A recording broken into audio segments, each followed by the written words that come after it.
The Lord of murder shall perish, but in his doom he shall spawn a score of mortal progeny. Chaos will be sown from their passage.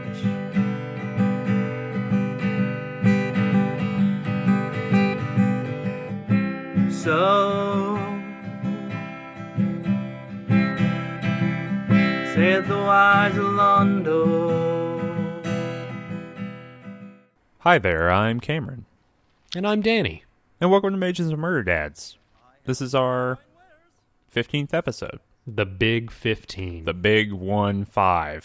We could get a learner's permit. We could do a lot of things. What else could we do? I don't know. It's kind of a mark of our maturity and us entering the greater like society at large in like kind of in like the tradition of like the quinceañera, for example. That's a thing. We could have a quinceañera. We could prep for our Sweet 16. We could probably get a pet. We could probably get a cell phone. Kids don't have a cell phone until they're 15, right? I think they don't have. Maybe they don't have like a nice one. Am I behind on the times on this one? I think that you start them out on like the last generation, so they'd start out with like a Galaxy S5, but they wouldn't have like the Galaxy S7. They would have to turn into a full fledged adult before you gave them a phone that would explode. Yeah, exactly. Then they're ready to handle it. So this is a podcast / video cast. You know by now. That's about Baldur's Gate, despite our cell phone talk. Tune in for cell phone chat. That's every third Friday. Here on the channel. And we're still talking about Siege of Dragonspear, which is pretty good. We are, yeah. It's been a wild ride, and I think that it's a ride we're enjoying. And Mr. Toad's wild ride? There is no end in sight. Are you talking about David Blaine right now? I'm not talking about David Blaine. Oh. So really quickly, here at the top, I love to say all of this. You can follow me on Twitter. You can follow the show on Facebook. You should hit like over on Facebook. You should hit like for this video. You should hit subscribe for the channel. Huge shout out to all the people that comment on these videos and the people on Reddit who like to talk to us about stuff. We get all kinds of like interesting factoids and information and things like that. And generally, we just have like a really good group of people who like to talk about Baldur's Gate with us. I'm saying that as with like a question mark on it because that's super weird, but it's really cool, I think. It is, and the kind of like just additions they're bringing to the show are absolutely invaluable. Like, Kunzelman will make a one-off comment about a dragon in Candlekeep, and we just get dropped with like some real lore knowledge. Yeah, someone over just on awesome. Someone over on Reddit like dropped the link on that and was like, "Here, it's actually a ghost. It's a ghost dragon in Candlekeep." So yeah, super cool. And someone commented recently about how they're playing along with the show, and that's really cool. I didn't respond to that yet, but I will before they hear this. I just forget to respond to comments, but I read all of them. Well, so you don't even have a choice. You've got like Google set up to just stream that directly into your optic nerve. Yeah. It's it's a bad choice, but it it saves time. Yeah, it does. The optic nerve upload. So where are we in this story of Siege of Dragonspear? Oh, we started out as the hero of Baldur's Gate. I guess we're still technically both heroes of Baldur's Gate. That's correct. No one took that away yet. No. And Siege of Dragonspear, conceptually, is about the journey to Dragonspear Castle, where, lo and behold, we're probably going to have a siege. Last chapter was kind of about one stop along the way, and really not that much happened. We tried to cross a river, and Caelar Argent, the kind of big bad of this expansion, said, heck no, you're not crossing this, and they blew it up. That's not exactly how it went down. You should go back and watch that episode if you're not familiar. But that's close enough. And so now we have to go all the way around to a place called Boareskyr Bridge. The B Bridge. B Bridge. And we got to cross there. And that's what this chapter whatever. What chapter is this? 8, 9? This would be 9 because at the very end of the chapter you get the chapter 10 intro. Okay, so chapter 9 is all about trying to cross Boareskyr Bridge. Mm-hmm. That's the recap. That's my recap. Yeah, and we start in a little... So in the same way that in the last chapter you had just an area, and you could either just kind of... And I think this chapter actually is structured a little bit more cogently in a lot of ways. Last chapter, you had an area and you could finish the plot in 10 minutes if you wanted to. Whereas this, the actual stuff you end up having to do is a little bit more related. But you still start in kind of a forest with not much stuff going on. And this is an area that we are not looking up the name, but we just know it as Troll Forest. Absolutely. Troll Forest. And just a little thing here, too, about you're saying, like, the kind of structure and difference between last chapter and this chapter. Last chapter felt a lot like, and we talked about this in the episode, a lot like a bunch of encounters from a contemporary D&D module, right? Like a pre-written campaign. This feels like a one-shot campaign, like this whole chapter. Like it feels so like... you feel like a dramatic arc to this chapter that was maybe absent last chapter. Yeah, I think so. Like it feels like it's a coherent unit that you could pull out and kind of like put in any adventure, maybe. In the same way that like the Dungeons and Dragons team thinks about stuff like Storm King's Fury. Something. Yeah, their new like kind of campaign that they put out. The idea being, hey, you could cut something out of this and put it in your own campaign, and it would work because it has its own dramatic arc and kind of trajectory. Yeah, and it'll feel good, and there's all these cool encounters in it. But yeah, so I think that there is something structural that is that's present in this chapter that wasn't present in the previous chapter. Okay, so that's interesting because I think, and we'll probably end up getting into this, I remember before we started recording, you were telling me, man, I really enjoyed this chapter. So maybe that has something to do with it, like the narrative structure of it. I feel like I didn't say that. I feel like I said, right when I finished it, I texted you and I said, hey, this was really good. And then since then, I've thought, why did I send him that text message? I feel like this is the story of like most of your text messages to me. Yeah, that's about right. That's about right. Okay, so we're in Troll Forest. What do you think about trolls? Trolls are the worst enemy ever designed. Maybe in any game. Why? Let's rank them off. Okay. Top 5 worst enemies in any game ever. Okay, Number 1, trolls. Probably like a ghoul or a wraith with level drain. Or that paralyzes or stuns you. That's number 2. On up there. That's number 2. That's on up there. Yeah, let's say number 2. It's the from Gears of War. Those little guys that rumble along the ground and explode when they get near you. Ooh, so we're doing even not D&D, right? All games ever made. All games ever made. Oh man. The white chess piece. The white chess piece. What about both bishops? What about the little hammer fellow in Mario that's above you and throwing hammers down at you through blocks? He's number 5. Well, that's it. That's all of them. There we go. We named them. So what makes trolls so bad?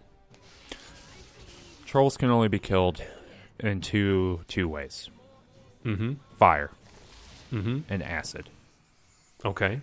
And that's it. That's why they're the worst. They also regenerate health. That's true, and I think that the kind of the way it works is that trolls have this natural regeneration, and I think in new versions it's like turned off by having fire or acid damage inflicted on them. Yeah, it is. And I don't know if that's necessarily the way they're implemented here, but it kind of felt that way a little bit, maybe. But basically, when you kind of deal the killing blow, if it is not in fire or acid damage, they will merely like fall kind of prone and unconscious, but you cannot actually kill them. They will just like be there, and eventually they'll regenerate health and get back up. So, and it's a real bummer. They just lay there, and your party, if you're not micromanaging them, they'll just keep punching them, even though they're not doing any damage.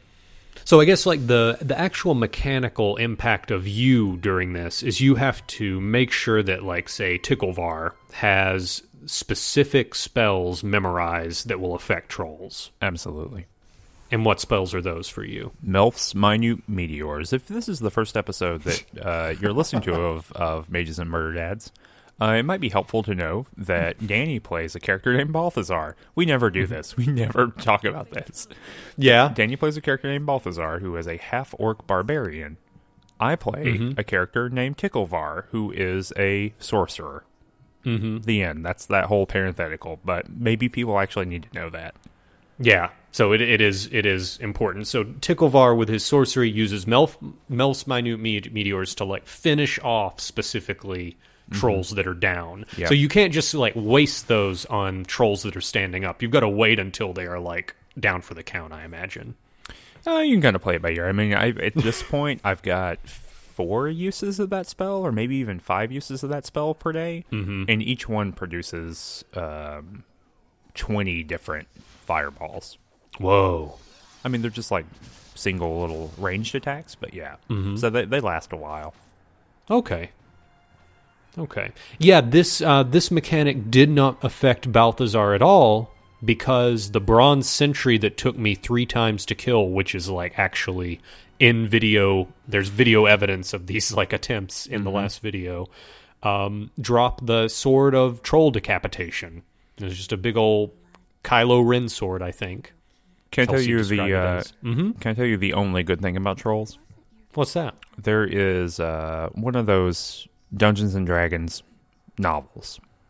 I think it could be a Forgotten Realms novel starring Drizzt Do'Urden. And he's got a buddy named Wolfgar. Yeah.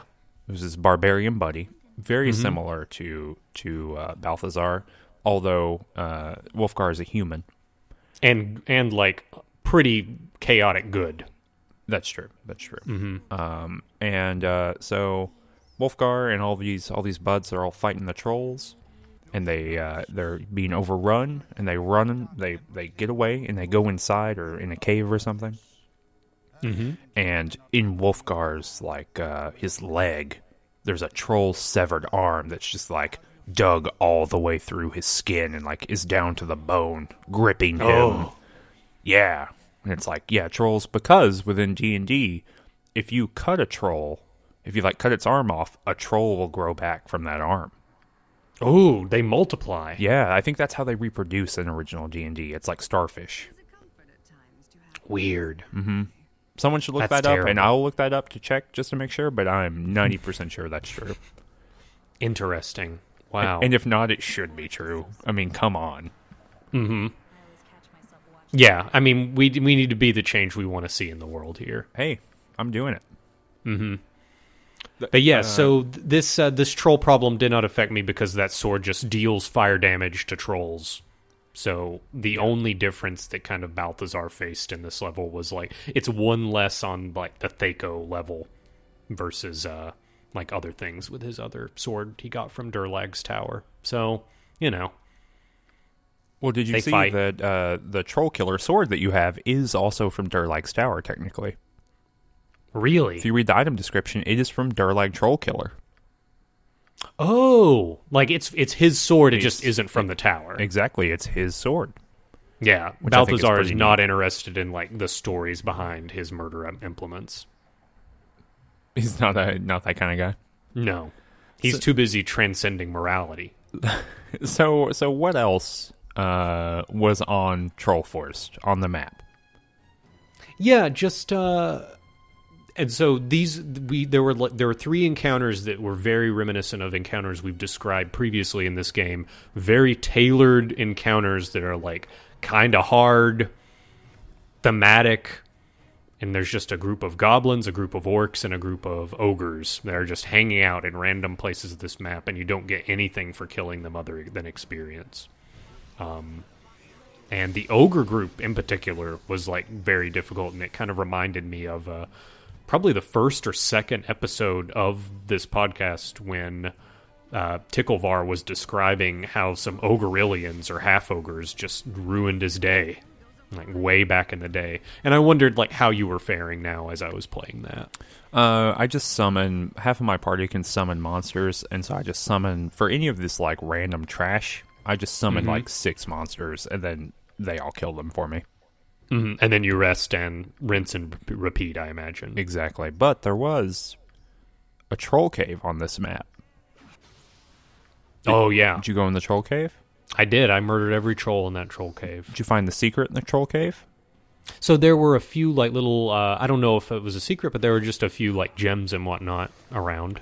No, so there's a hidden door. There was a hidden door, yeah, in the right-hand side of it, right? On the eastern side, yeah. And there's a torch. What was the deal with the torch when you lit it? So were you able to find the torch? Do you have night sight, whatever, infrasion? Yeah, I do. Half-orcs have infravision. Okay, so you like, boop, and you open it up and there's like some stuff there.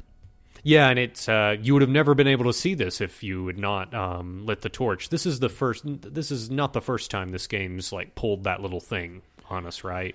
Yeah. Like, oh, there's some things you can only access, like containers in the world, if you like trigger a certain thing, like be it a dialogue option or a quest or what have you. Or, well, there's that, and it's this kind of within pen and paper RPGs, right? The DM would be able to say something like roll perception, right? And you could check your perception check against how hidden the thing is, and then you could determine if you see it or not. I don't think that Baldur's Gate has like a passive perception stat, right? Like there's no way of using that. So instead of like, you can't have the game like looking for things, because that's kind of, I guess, how Find Traps works, right? Like in a tabletop game of D&D, the way perception works is like the way that Find Traps works in Baldur's Gate, I guess is the way of saying it. Sure. And that's not present in the game whatsoever. And so I think this is a way of trying to get those systems, like the skill check systems, around perception into the game, right? Like you have infravision, so therefore you can see this thing. Or you have X intelligence, so you can therefore ask Dinah here to help you do something.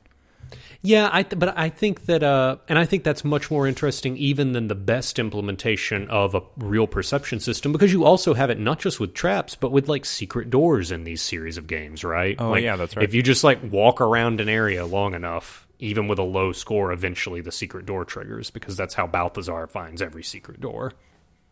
Just brute forces it.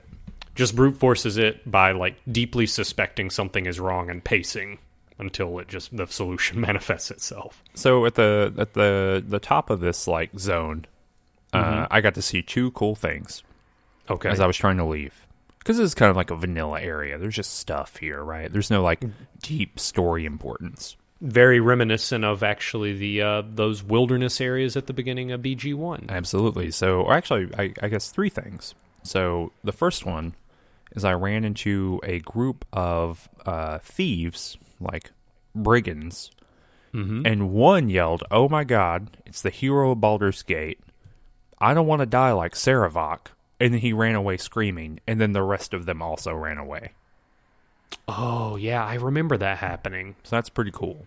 And they despawn. Like, you can't catch them. Yeah, they just run. Well, I didn't try to catch them, but presumably. Oh, I tried to catch them. You blurred your way up into their personal space? Yeah. The other one, number 2, there was a family of refugees in the forest, and they asked me, how far away is Baldur's Gate? And I said, you have a very long way to go, but here's 10 gold pieces. You can go to my camp, and you can probably get food at the camp. So that was like a heartwarming, like I got nothing for doing it, but sure. It was nice.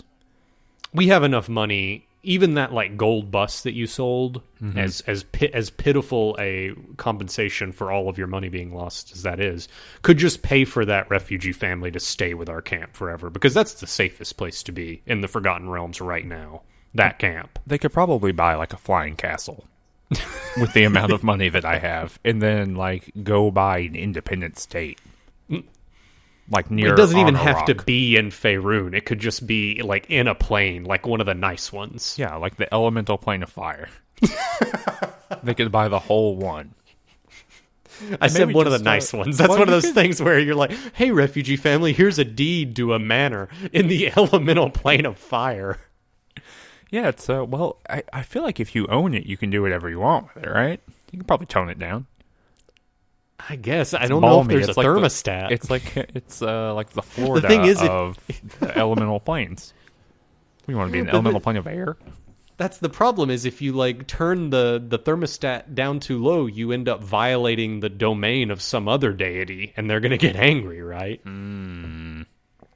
All those deities and their domains. So, as I was leaving this zone, I saw Jaheira again. If people don't remember Jaheira is a party member from Baldur's Gate 1. She's a druid. She's a harper. Harpers are kind of like the secret good guy spies. The well-intentioned CIA. Yeah, we have talked very in depth about the harpers at some point during this podcast. And some guy like a Luskan barbarian. And I was like, get the hell out. I don't want that guy. But I got Jaheira and I kicked Mikin, who is the goblin shaman, kicked her right out. So you just immediately thought Jaheira, she was a better secondary healer than Mikin was. Mikin was way cool, had lots of cool abilities. I don't think her shaman dance actually worked most of the time that I was trying to use it. And that's like one of her cooler abilities. And everything else she did was just like having another mage without any of the survivability of like an actual priest or a druid or something. So it was just easier. I was like, I just wanted to make my life less complicated. Brought in Jaheira, got rid of Mikin. You're still paying for picking that sorcerer, but you're still trying to make your life less complicated after that decision. I've got some real shit going on now, though. I can cast Greater Malazan 4 times a day, which reduces everyone's saving throws by 4. Ooh. That's pretty good. Yeah. Like, you start hitting pretty hard after that. So, it's paying off eventually. So, after I left here, I entered into one of many different opportunities to be waylaid by enemies in Siege of Dragonspear. I think the first time each of us was waylaid by enemies in this series of games, we were surrounded by 40 human thieves or archers and just murdered immediately. Before. They were probably like dual class, ranger, thief, min-maxed, like no dump stat. They're like that good, 18 dexterity. Just pow, and they pow, were pow, all pow, pow. named Legolas with different number of S's on the end. It's just like waylaid. You have been waylaid by munchkins. Yeah. It was a real bummer. And one was Drizzt Do'Urden. Yeah, just randomly. So now the game is taking kind of like a little interesting storytelling opportunity with this little waylaid by enemies trope, which used to be just kind of a waste of your time. But now there's like some cool little story elements that can happen. I think the one that I saw, the first one, was I encountered a young green dragon being attacked by 2 hill giants. Who did you help? So I did this too, and we're just going to talk like all these waylaying moments that we're going to talk about here happen at different times. So we're just going to compress them all into like this one section of the podcast. But yeah, so the young dragon, you show up. There's 2 hill giants, pow pow pow, and the young green dragon says, "Hey, if you help me, I'll give you a reward." And none of them are aggroed to you at the beginning. Yeah, I helped the dragon because the giants did not address me at all. And that's the ultimate insult, right? Really? So your honor was very important here. Well, it was just like acknowledging me as a person with feelings. Just being open. Yeah, Just having and open the idea, arms and open feelings. The idea that these dragons are wailing on a dragon, and that dragon's asking me for help, and they don't even address the possibility that I could intervene, was deeply insulting. Ugh. It's like the UN Security Council over here. Yeah. So well, yeah, I did the same thing. So I not because they impugned upon my dignity, just because I was like, well, you know what, hill giants, they're fine, but green dragons, they're probably very cool. I think this is the first. Is this the first dragon we've seen in the game? It could be. It could be. I can't think of one before. Yeah, I mean, maybe we just missed one in Baldur's Gate and Sword Coast, but yeah, I had not seen a dragon up until this point. This is a young dragon, not a wyvern, mind you. And Full dragon. We'll get into those. Full real dragon. So yeah, you can you help the dragon. It says, "Hey, I saw a dwarf hiding some shit over there. Go check it out." That's a direct quote. Yeah. And yeah, so you go over there, and there's a red Ioun stone. Mm-hmm. And so Ioun stones in Dungeons and Dragons are you wear them instead of a helm, and they're literally a rock that floats around your head and helps you do stuff. Yeah. It's basically just like the most wizard ass thing in the world. More or less, yeah. And so this one has a +1 to dexterity and something else too. It reduces your, and it's the wording. I'm not going to get 100% right, but the way the wording sounds, it's like, ooh, attack delay, and you're like, ooh, does that mean I attack faster? No, there's an amount of time that it takes when you are next to something and you hit attack before you attack. Right? It's the initial delay. So if you are a rogue that is doing like hit and run tactics with like sneak attack, then you want that as low as possible. And like certain items or certain weapons like daggers, for example, have a naturally low initial attack delay. Oh. And other items like halberds have a very high initial attack delay. But it only really matters with the first attack because like if you're just standing next to something and wailing on it for 2 minutes, you're going to do the same amount of damage either way, right? Mm-hmm. It really matters if it's like important to you to get that attack in very quickly and then be able to get out. So yeah, it is like a super rogue item. Did you go look that up? Yeah, I had to look it up. I wish you'd said no. No, I just knew. I looked it all up before. No, that's the beauty of it is like you have to look that up because the tooltip does not say any of that. It says 3 words. So here's something interesting that happened for me there. I rested after that encounter, and then 2 more hill giants appeared. And I killed them because it's actually pretty easy to kill hill giants at this point for me. Mm-hmm. And then I rested and I killed 2 more hill giants. And then I rested and I killed 2 more hill giants. And I probably got 15,000 experience from killing hill giants. So what level is your party right now? What's kind of the average like level? 7, 8 still, somewhere around there. 7, 8. 8 Okay. Or maybe 8, 9 at the end of this whole thing. So it's around this point where Balthazar hits the level cap in Siege of Dragonspear. He was at the level cap for like the last quarter or third of Baldur's Gate 1. And he has reached level 10, and his experience is frozen, like at this point. So moving forward, and a lot of decisions are made in this chapter, and they were made because my level cap was at max. Like, a lot of the extrinsic motivation has been stripped away from this game, and it is now all about items and about plot satisfaction. So. I love that there's something like from a role playing perspective, where Balthazar is like, well, I guess I've learned all I can. Exactly. Like he kills enough different types of things where he's like, I guess I get it. Like I get spiders now. I don't. No, this literally happened where he was killing a spider, and then he killed it, and he's like, I didn't get anything out of that. And like outside of the experience, he's like, yeah, I know what happens. And then he looks down like a spider cave, and he's like, it doesn't look like there's a better 2-handed sword down there. And he kind of looks at his claymore, and then he looks at and he's like, nah, it's just, and then he kind of walks on and like walks past the spider cave. Just more spiders, I guess. Yeah. So we did that. We then were waylaid by a billion goblins hanging out. Yeah, there were just a billion goblins. This was a real Gygaxian thing because they were like the level 1 goblins, right? They killed me the first time.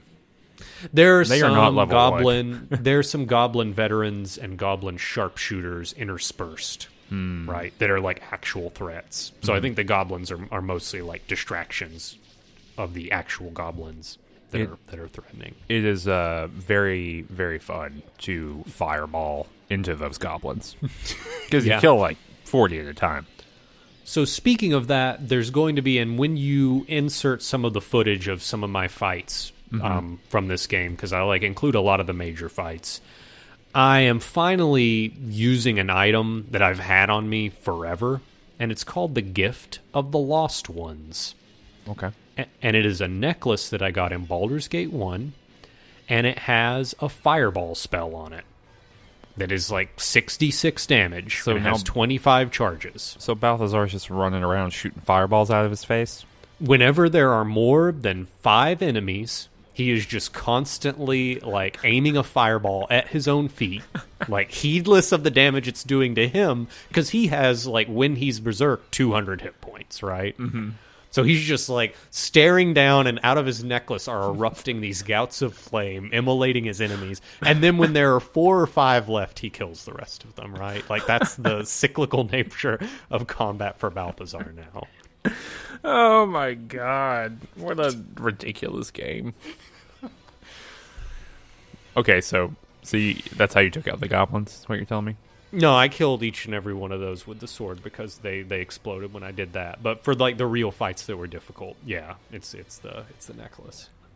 So the entertainment value of them blowing into blood chunks was more than the efficiency of fireball solution? For that stage, and also you got to remember there's 25 charges. When I want to re-up, I've got to go back to the vendor and sell it for like 300, then buy it for 3,000. There's a market economy. Yeah, there's there are fiduciary elements to this. So what are they protecting? These goblins. Protecting. I mean, they happen to be around. Oh no, they're protecting cave. the thing.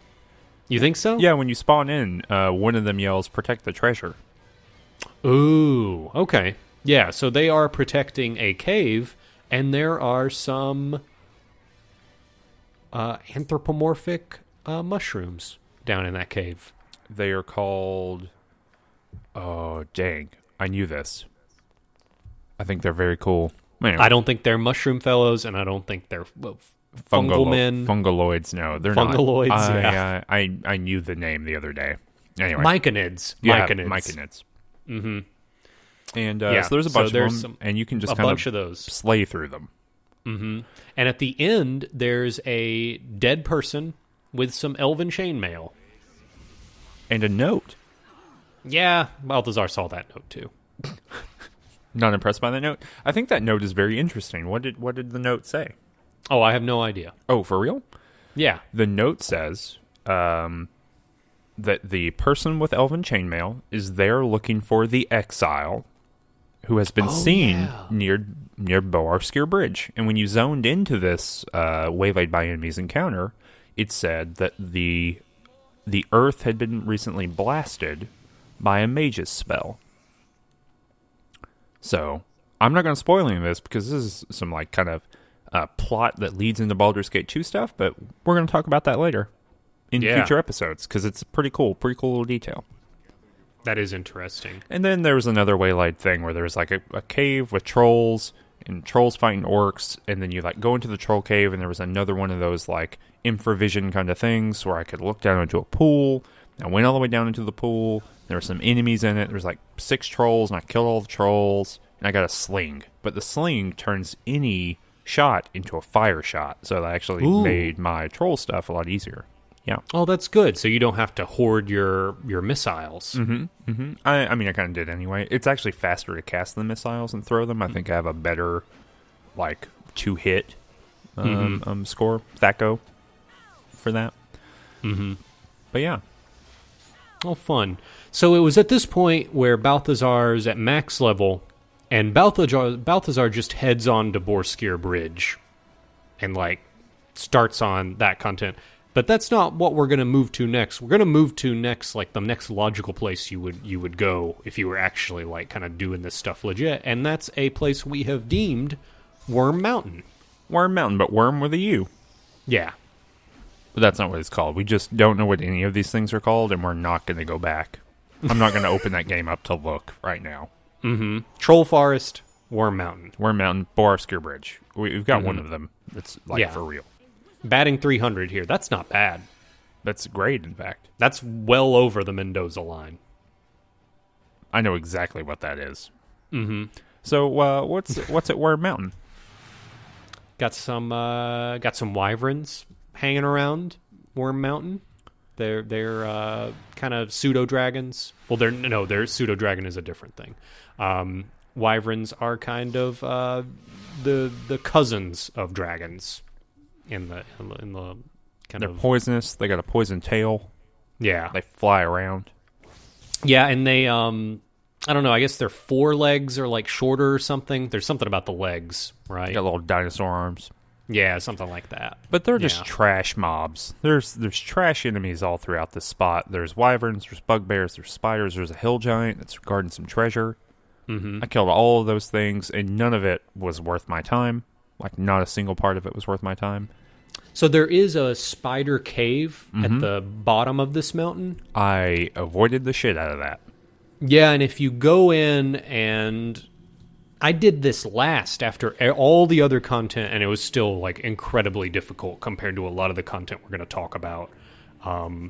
And after you kill all the spiders and loot all the spider eggs, there's a rumbling, and there's a rhinoceros beetle that pops out. That's like the size of a bus. Really? And if you kill that thing, you can later use that shell to get some armor. Well, that's okay. That's from a fellow. It's pretty cool, I guess. And Balthazar couldn't use that the same way he couldn't use that fucking Ankh eggshell armor. You got to learn about your bug armors.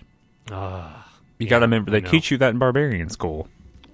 Yeah, all like animal carcasses, none of them barbarians wear. They refuse to wear it. You have to know the rhyme. We all remember the rhyme, right?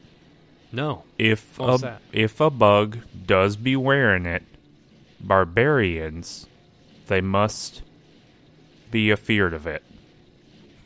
There you go. No, and obviously it's the best rhyme they have right now. There are barbarian think tanks trying to figure out a better rhyme for that. Like, to be fair, they are definitionally illiterate. Yeah, in even as late as 3.0, you could not be literate as a barbarian. Yeah, that's your whole thing. In the rules. You don't want to get rid of your whole thing.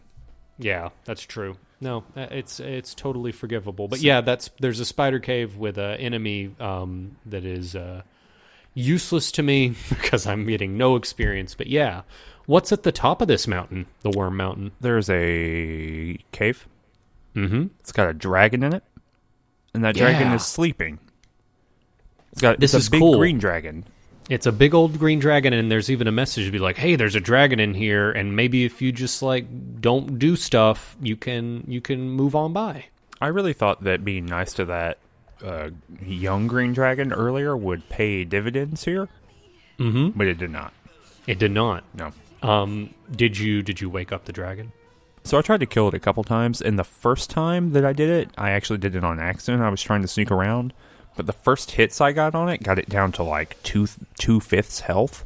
Ooh. And that gave me a lot of hope. I was like, oh, if I try to make a concentrated attack, I might be able to kill this thing. Mm-hmm. And that was not true. It was just a pure fluke. I tried like 4 or 5 times, and it was just clear that if I could do it, it was going to like take some time. Mm-hmm. And I was already like 4 hours into this content, and I'm not into that. So I just snuck on by. Yeah, I did a few preliminary attacks, and I realized, well, I'm not going to melee this thing because it has a wing buffet attack that just will push me all the way to the edge of wherever the map is, given the angle, and a poison nova, and it also summons other wyverns. Yeah, like greater wyverns too, yeah. Yeah, and so what I did is I bought every fire-breathing potion that the merchant sells at the camp, and then I just used like 7 of them on this dragon, like chained them back to back, and I killed it that way. Just chugging fire-breathing. Just chugging fire-breathing, and apparently it has a low fire resistance, and because I did like an explosive potion or some like a fireball from my necklace one time, and I was like, ooh, that did well. Like none of my other attacks were working. So the fire breathing was the way to go because it's 6d10 damage, right? That's really good. That's really good damage. But yeah, so I murdered it, and I got a dragon scale, and you can take that dragon scale and have dragon skin armor made. And I went and did that, and it is worse than what I have. Well, we all know the old barbarian rhyme. If a dragon doth produce it, what you have proves it caboosed it. Oh. And here's our chance. Here's our chance to get PewDiePie level stardom. Is just the hashtag Barbarian Rhymes. Barbarian Rhymes. Get on it. Get on it. We'll know. We'll know where it came from. We'll definitely know. So you can sneak through this cavern, through this little zone. You go to a cave that's full of bugbears, and this is just like pure time wasted buffer. Like, yeah, not worth. Not even like loot here, right? No, just some like enemies to fight on your way to like an important thing. Ugh. And there's a little dialogue option you have with with the chieftain, where you could say, "Look, I don't have beef with you. I'm looking for something else." Mm-hmm. And the chieftain was like, "Nah, we're still gonna attack you." He was like, "This beef is ours. Yeah, we want this beef." You've still got those spectacles on you, right? That you picked up the spectacles of Spectacle? I did. So I have the spectacles of Spectacle since I have left that tavern way back in the second episode of our Siege of Dragonspear playthrough. I have not been able to use them because I don't see any little wispies around that like signify something from the other planes.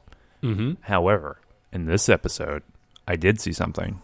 Whoa. In the first little cavern of this Bugbear cave. And so, I was like, meow, like ripping you out of the ethereal zone. And it's like a greater wraith, greater shadow. And it's like talking about the void. It's like just being a real asshole. Like a true asshole. About about existence itself. Right?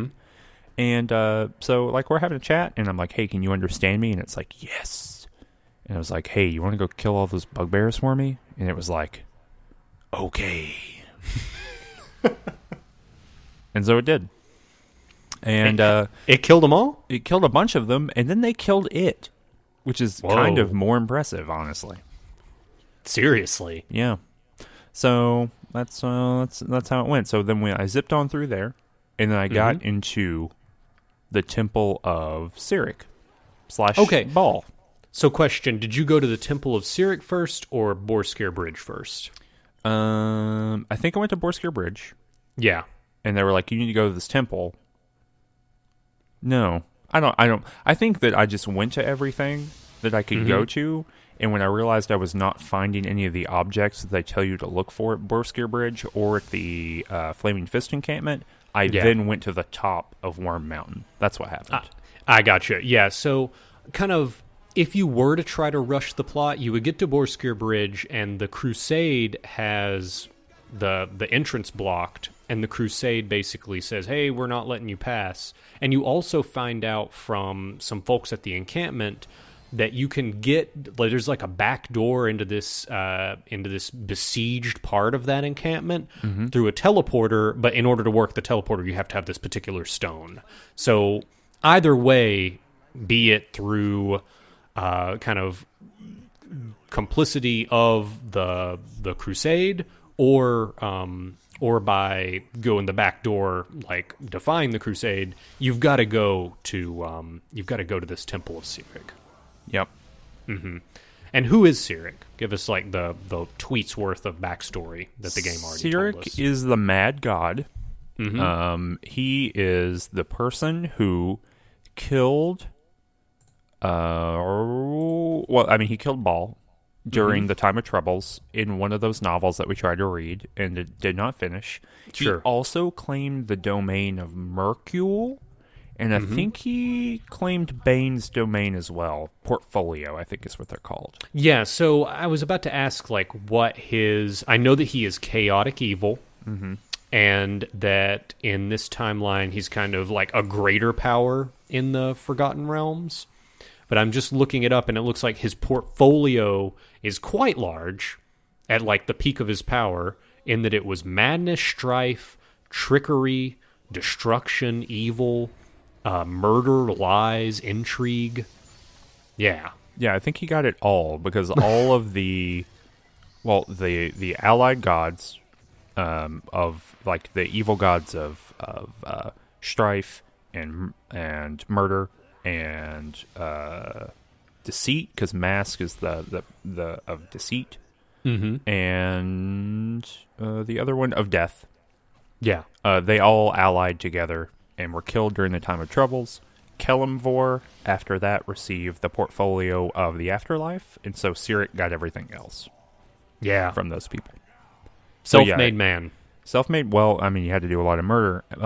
And he went on trial after that. There's a book called The Trial of Cyric the Mad, and there's all this stuff. I actually don't know where it stands now in 5th edition Forgotten Realms. But yeah, it was pretty complicated for 20 years or so. Yeah. So yeah, this is a temple of Cyric, formerly a temple of Baal. So like, kind of add insult to injury. You murder a god, and then you take over that god's former temples and all their like worshippers who are like the most upset. They just gotta deal with that trauma again as you take over their temple. Yeah, so in the interest of time, because I think we could spend a lot of time talking about the content of this temple. Yeah, totally. But so there are some prisoners, and you can let the prisoners go or you can murder them. Mm-hmm. And that impacts how you get into the Boareskyr Bridge encampment. Yeah. And so what did you do? I think I just freed the prisoners, but I just like I got the key from like the final boss, or not the final boss, but just this Draconid lady, and I opened it and I just let them go without a word, right? Yeah. And there's also kind of a priestess with a ward stone, and you can kind of confront her either before you take out the tainting presence of the temple, in which case she is totally insane and she attacks you, or you can talk to her after you take care of like this terrible tainting presence of the temple, and she's like relatively rational, and she'll just give you the ward stone as kind of a reward. Oh yeah, I didn't know you could do that. Yeah, I had 2 saves, and it kind of worked out either way for me on that one. So like the big idea here is that the Temple of Cyric has been corrupted by this thing that's the dark presence, and it's just this big like black blob thing that like possesses your people, I guess sometimes. Yeah. And I killed that really easily. And so you like fight this Draconid, which is like kind of a dragon person, and that was a pretty cool fight. Her sister is the dragon that I killed. Really? Yeah, she says, like, because I say, oh, are you related to the dragon upstairs? She was like, yeah, don't tell me you did anything. And then I showed her the scales, and I'm like, yep. Dang. Yeah, that was in the dialogue. And then you killed her. Then I killed her. So that was an evil. I guess green dragons are evil, right? Yeah, all chromatic dragons. Well, so there's all that, and that's all kind of internal politics, and it's all interesting, but it's all pretty like D&D, right? Yeah.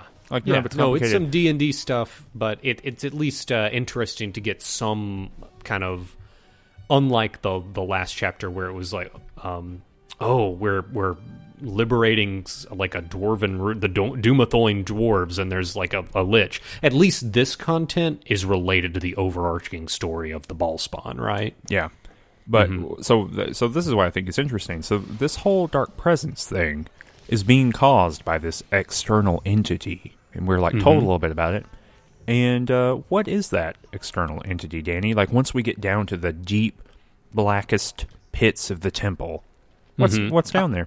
I.e. the bottom left corner. Hey, It's a mind flayer. It's a mind flayer. A.k.a. Illithid. And it has a whole party of adventurers that's like mentally dominated, and so they all attack you. Yeah, and I love this fight, if only that it was just kind of, it's one of those hard as nails fight that felt more like old school Baldur's Gate instead of the new curated fights, because it's just hard in a way that like the first time you run into it, you say, well, this just feels kind of impossible. There's too many angles here.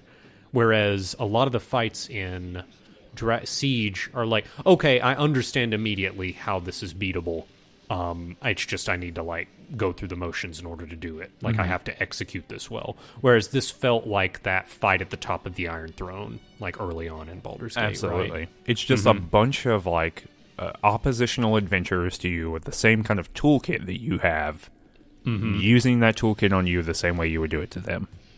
And that dwarf has the highest armor class of anything we have faced, other than maybe the Bronze Century. Like, it's obscene how much punishment that dwarf can take. I just summoned a bunch of monsters and sent them in there, and then AoE'd them while they were fighting the monsters.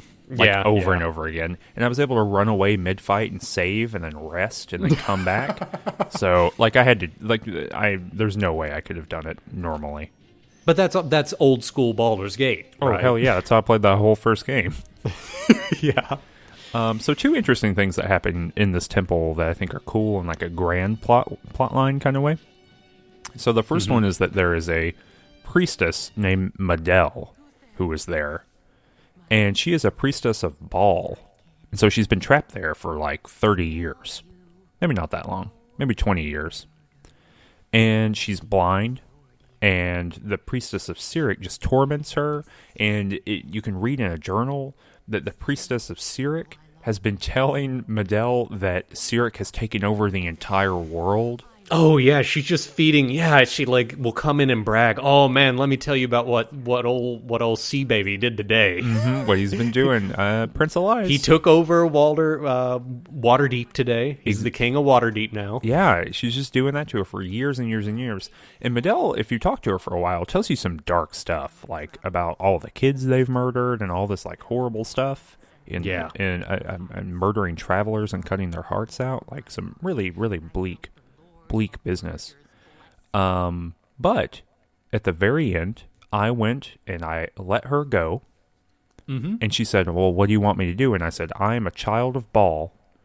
The blood of Baal is in me, and you must go atone for your crimes. I did that too. So let's see. I'm curious. There's like a 50% shot that we cause some bad shit to happen. Maybe. I think it's interesting, though, because she's just put in a very strange position. Because what we've just told her is completely oppositional to her entire religious life's work, and yet she's doing it because we are, the children of the god she worships. Because it's part and parcel with her religious life's work. You know what I mean? Like, you're in for a penny, you're in for a pound. I guess. But yeah, that's that was some interesting stuff. And yeah, she was locked up for a decade. No, almost 20 years. 20 years? Almost 20 years, yeah. The other cool thing that happened is that there is a secret Sarevok room where, and we know this because Sarevok came to this temple to study, and we know that from reading his journal at the very beginning of Siege of Dragonspear. And so I was looking for this stupid room. You have to do a button puzzle. It's terrible.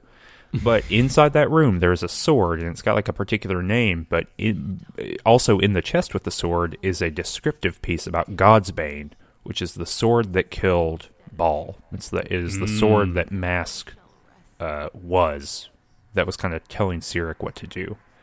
And so this is the sword that killed your father, even though it's not called Godsbane. That's like the heavily hinted at. Yeah, I think it's like the material sword, but not the sword, because Mask, the god Mask, was the sword. Okay. Yeah, it's like, look, if you want to read all three of those books, I know you read one, so I'll let you more to go if you want to find out like the deep issues here. We could give another like a mini-sode between like Dragonspear and Baldur's Gate 2, where we give it another shot. Maybe we make it another book. Where you try to read one more book? Just one more book. I think a lot of content happens there. Maybe we'll do that. Because a lot of stuff that happens that I think Siege of Dragonspear is about happens in that book in particular. All right, so how does this chapter finish up, Danny? Well, so I went to Boareskyr Bridge right after the Troll Forest because I stopped earning experience points, and I knew that was where the plot needed me to go. And I looked over at that mountain in the distance before I went there, and I kind of evaluated it, and I said, that does not look like it has upgrades for me. I looked down at my shiny armor, and I said, I think we're going to go to this bridge. So I go there, and there is a quest gate there. The way is blocked by a bunch of crusaders, and they say, oh, you got to go get a thing. So I take 20 steps away, I pull out my necklace and I start pelting them with fireballs. And they chase me down to the bottom of the map, and I continue to pelt them with fireballs as I, like, kite them down. And then I murder all of them. And then around me, like, 20 Flaming Fist people appear. And they start walking north, so I walk north, too. And when I get there, the whole like, fort is in a giant fight. Because apparently, unbeknownst to me, there's an inner fort, like, called Bridgetown or something. And yeah, it's like the place they're sieging. Yeah, it's like the kind of the inner keep, I guess, the palisade within the fort, and they're like fighting these people in the middle. And there's like some person that I don't know, and they said, "Oh, we're totally gonna get you." And then I just like as the Flaming Fist engages, I take out my necklace again and just start boom, boom, boom, boom into the middle of the fight. And yeah, I just murder all these people. And that's how it happened. Is that the only way you did it? Yeah, that's how I like got into that thing. So you Iron Throned yourself. I Iron Throned it, and I got in. How have you done this 2 times? You've been like, well, that's where the bad guys are. I guess I'll just kill them. Yeah, I don't understand. I'm ostensibly here to like stop Caelar. You go up to a person, and their actual name above what they say is Crusader of this movement that you're facing, and you don't expect me to murder all of those people? Well, I went a different route. I had to like go get a stone. I got this little warp stone, which warps me into Bridgetown. Mm-hmm. So you didn't do any of this? No. Oh my god! I did the entire. You missed like a full hour of content. Oh, no, Worm Mountain is more than an hour. But no, so I did this whole thing. I finished the chapter, and then I realized I had to have missed something at Worm Mountain. So no, there's like all kinds of stuff in Bridgetown that you didn't do. Oh, yeah, no, I didn't do anything in Bridgetown. Oh, holy... Okay, well, so if you use the stone to like teleport in, Khalid is there. So Khalid and Jaheira. Okay. And so you can finally call them out on being Harpers, which is really funny. You can literally be like, look, you cannot possibly think that I don't know you're not a Harper, right?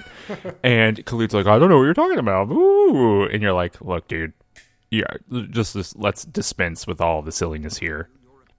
I know what's up. And so then he like tells you his whole plot. So yeah, you go in there and they are under siege, and you like do this little thing where it's you like talk to a mage. And he's the mage who's like protecting them from the siege weapons, and you distract him. And in the moment when you distract him, a big siege weapon comes in. It's this big rock. And it's an enchanted rock that level drains anyone around it. And so it's sapping the strength from all the defenders. So then you have to go back out, get your way into the camp, and you can do that a couple different ways. We've talked about some of that. You talk to a Red Wizard of Thay. The Red Wizard of Thay you can buy... you can say, hey, I think you're really smart. I want to learn from you. Let me Dear see. Lord. Yeah, let me see the spell scroll that you use to enchant the stone. And then you do it, and you go back out, and you disenchant the stone. There's like all kinds of stuff, man. Yeah, I didn't do any of that. I just killed all these people. No, so then you can make a choice to stage the attack. So you can do a bunch of stuff. You can either attack and liberate Bridgetown. From the Crusaders. You can try to surrender Bridgetown, and you can do like a peaceful negotiation. I chose to fight. I chose to fight, so I don't know about any other stuff. But then if you choose to fight, you get to either fight with the Bridgetown defenders and like push out from the fort while the Flaming Fist push in, or you can be with the Flaming Fist. I went with the Flaming Fist. Okay, so we both like, but when you fought in with the Flaming Fist, did you see like the Bridgetown people also pushing out? Yeah. Okay. But they all died. All of them except for one. So I got to hear Khalid like his death cries. Jaheira did not say something. Did he say something really racist about dark elves as his last words? No, that was the other ranger. Who did that. Okay. Yeah. Okay. Yeah, you can burn in hell. I hope your soul lives in hell, Viconia.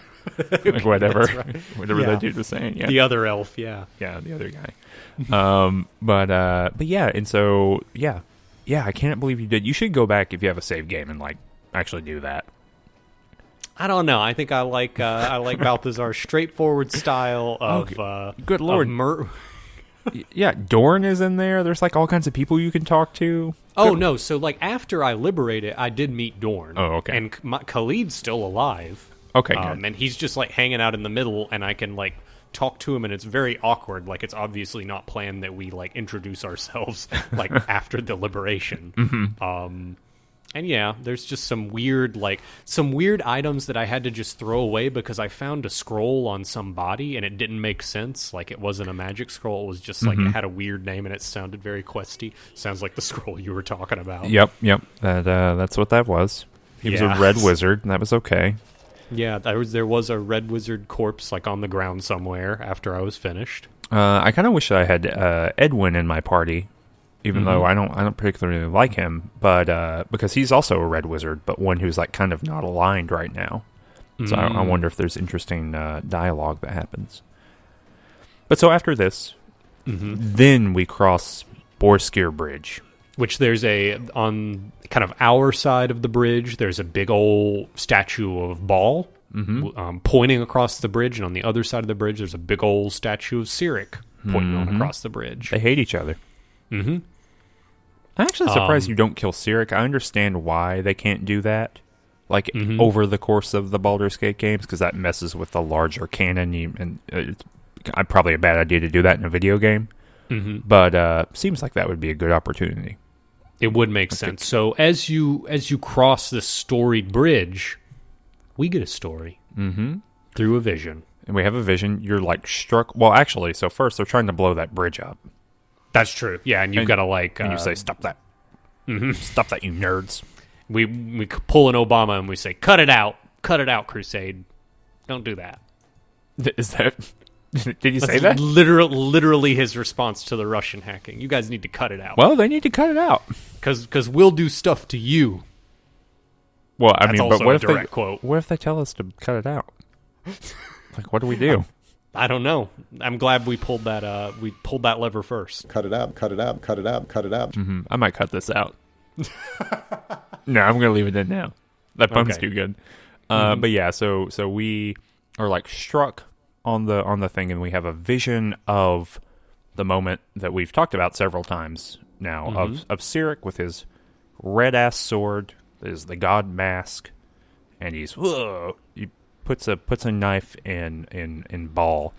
And Baal in this looks like a very hairy man with a big beard, and he's kind of dead eyes. He's only got one arm. I don't know why Baal only has one arm. I don't remember the novel well enough for that. But I don't remember Baal looking like that in the novel. I think he's actually supposed to be bald and have like sunken eyes. And yeah, I didn't picture him buff. Yeah, I don't think he is. I think he's just like weird and skinny and scary. Anyway, artistic license. Sure. I didn't make it. We were struck down when this happened, and when we wake up, there is a Baldur's Gate logo, or the ball symbol, right, of the skull. Like the Nike swoosh. The Nike swoosh. Ball. In, like, black, like, ingrained on the bridge, like, charred into the bridge, and everybody's, like, gathered around. And there's our good old friend, the hooded figure, here to mean mug us again. I don't even remember what he says. He's like, "Oh, you sure are powerful, but you're just wandering around aimlessly. I'm a wizard." Truly, you could be bad or good. There might be literally hundreds of hours of game for you to decide that between now and then. Only you can decide. Oh, is Smokey the Bear? Is that the big reveal that the hooded figure is Smokey the Bear? Smokey the Bear. Only you can prevent the god of murder from being reborn. And that's it. That's actually the end of the episode. that's all that happens in this chapter. That is the chapter. Wow, what a fun time. Yeah, so the next part will be chapter 10, and I think we're getting pretty close to being finished. We're chugging on along. We looked this up, right? There's 13 chapters, 12 chapters. Yeah, but I think it might not be the case that the last few chapters are as long as some of these other chapters. Yeah. I think this is the real meat and potatoes of the game that we're rolling in right now, Well- or eating, depending on your manners. No, I exclusively roll in my potatoes. Hashtag potato roll. So yeah, thanks everyone for listening. Just like I said at the top of this episode, like I say at the top of every episode, you can follow me on Twitter. You can look at the description for that. You can like us on Facebook. You can look at the description for that. Please hit the like button if you like to listen to the episode, and please hit subscribe if you haven't already. That would really help us out. We don't spend any money on advertising, although you know what? I might get myself a little holiday present and then advertise the hell out of this. That could happen. Ooh, That'd be fun. that would be fun. I'm just curious. By holiday present, are you gonna rent a billboard as a holiday present? Yeah, I'm gonna do. No, actually, I'm gonna get a postcard. There's a 1% response rate, but my God, that 1%. Oh my God, Diehard fans. the dry hump of marketing. It's true. So thanks so much for listening to this episode, and we will see you in 2 weeks, or you'll hear us and see what we're doing in 2 weeks. Yeah, thanks so much, and hashtag barbarian rhymes. Send your best barbarian rhymes to the comments. Goodbye. Goodbye. Shut him the hells up! So, saith the wise Alondo. Cut it out.